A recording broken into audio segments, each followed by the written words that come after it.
Halo teman-teman, selamat datang kembali di kelompok Duaan Wisman YouTube channel.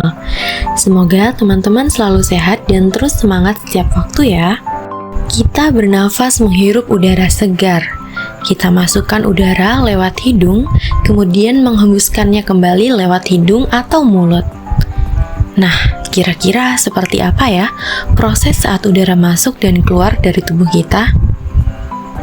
Kita akan mempelajarinya di video kali ini. Jadi, di video ini kita akan mempelajari tentang sistem pernafasan.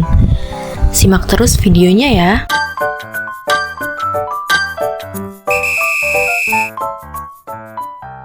Teman-teman, seperti yang kita tahu, bernafas adalah proses memasukkan oksigen ke dalam tubuh dan mengeluarkan karbon dioksida dan uap air dari tubuh. Sistem pernafasan manusia terdiri dari organ-organ pernafasan, yaitu rongga hidung, faring, laring, tenggorokan atau trakea, bronkus, bronkiolus, alveolus, dan paru-paru. Mari kita bahas struktur dan fungsinya satu persatu. Yang pertama ada hidung.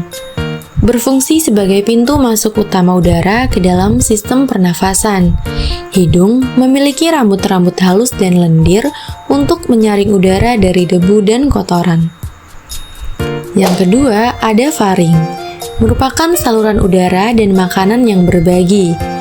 Udara melewati faring saat bernafas, sedangkan makanan melewati faring saat menelan.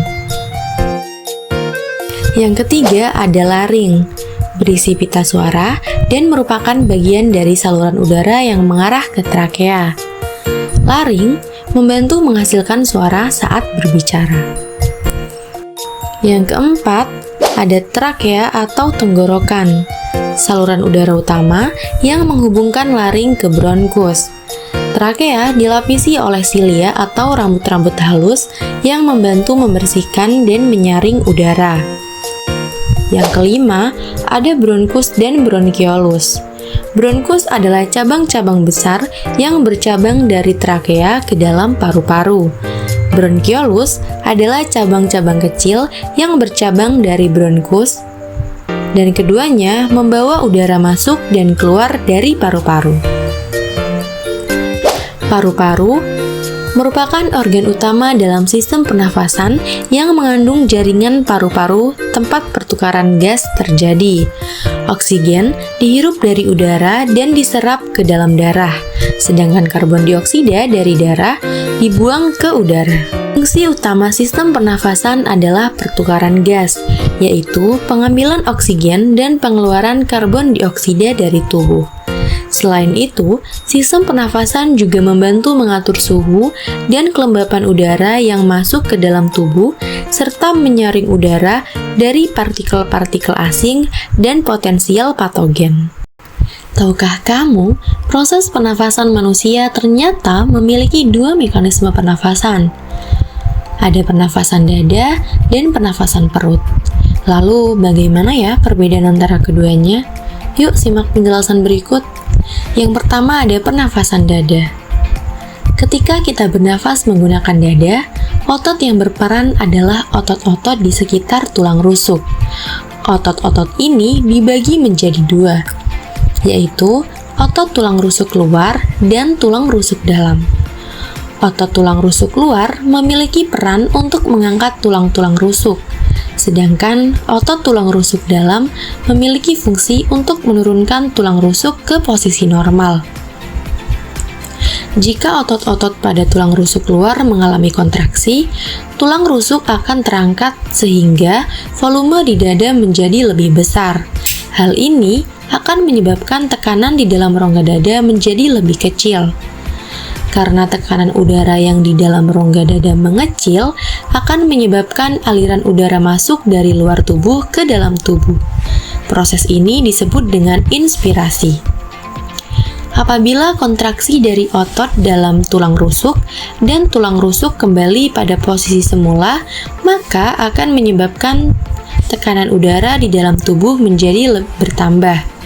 Hal ini akan menimbulkan udara di dalam paru-paru tertekan pada rongga dada sehingga aliran udara akan terdorong keluar tubuh, Proses ini yang disebut dengan ekspirasi. Mekanisme pernafasan yang kedua ada pernafasan perut. Pernafasan perut atau disebut juga dengan pernafasan diafragma adalah pernafasan yang menggunakan diafragma dan otot dinding di rongga perut. Otot diafragma akan berkontraksi dan posisinya menjadi datar. Hal ini menyebabkan volume rongga dada menjadi bertambah besar dan tekanan udara menjadi kecil. Karena tekanan udaranya yang rendah, paru-paru akan mengembang. Saat itulah terjadi masuknya udara ke paru-paru atau proses menghirup udara. Sedangkan proses ekspirasi pernafasan perut terjadi jika otot diafragma menjadi rileks dan otot yang ada di dinding perut menjadi kontraksi.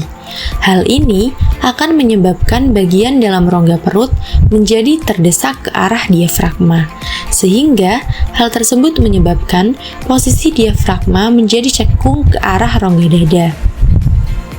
Sebetulnya, manusia terlahir secara alamiah bernafas menggunakan diafragma sepenuhnya, sehingga nafas yang diambil bisa lebih dalam.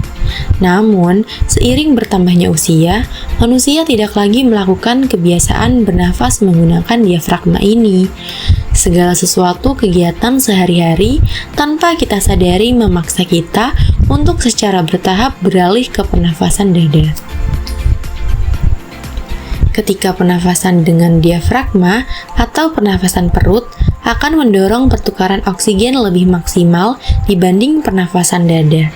Tidak heran bahwa pernafasan perut akan memperlambat detak jantung dan bisa menurunkan tekanan darah. Nah, itu tadi penjelasan dari sistem pernafasan pada manusia. Semoga